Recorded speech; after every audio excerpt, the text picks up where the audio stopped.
دخوازد بو سر سالا نو گشتا دروی ولاتی بکتن و بچیت دف کسو کارین خول باجر وانه با کور ولاتی ترکیه.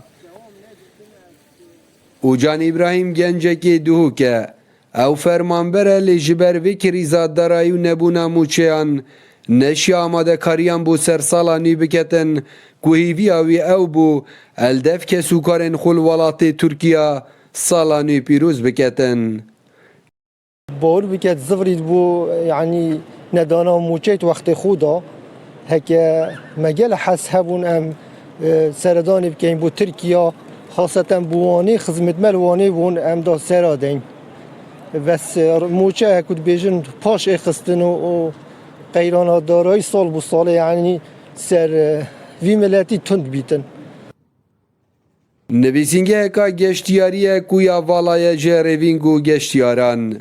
خدا نوی آماجه بو هندید کتن کوی سال زیانه که مزن به خدا نوان نویسینگه هن گشتیه چونکه سال در بازبوی به دهان کرسیین گشتیاری دهاتنه کرین لی ای سال برو واجی هر سال بارودوخ آبوری هر ایک ندایه وکو هر سال اولاتی گشتا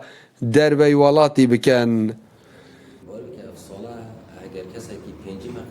گشت و گذار الحرم کردستان یکو ام بیجین برفش در و گله که کیم بوی اف ساله برآوردید گل سالت بوری هل بد بو چند اگر اک از زفرید اگر سرکیجی راتبن دیف راتبیج داد هد کو هل بجرتنت عراقی بون و هر وصا هل بجرتنت حرم کردستان جیت نزیکن ف خلقی ترس سیاهی پراستیجی اگر پاره هبی جی ترس سیاهی نشد صرف کرد اینج بر هندجی وکی مگوتی اگر ام برآوردید گل سالت بوری بکنین از چیم بجم نسبه 800 یا کیم بوی اجبر کوالات ترکیه اف سنور دیگل پارزگاه دو که و سالانه بگوتن کسان شارزایی گشتیاری نزیک 10 با 15,000 کسان گشت دکر لیبوی سر سال 2024 هریجه گلک دا کتیه بودو حتی 3,000 کسان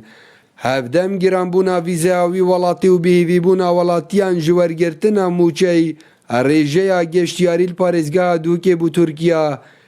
گلک کم بویه.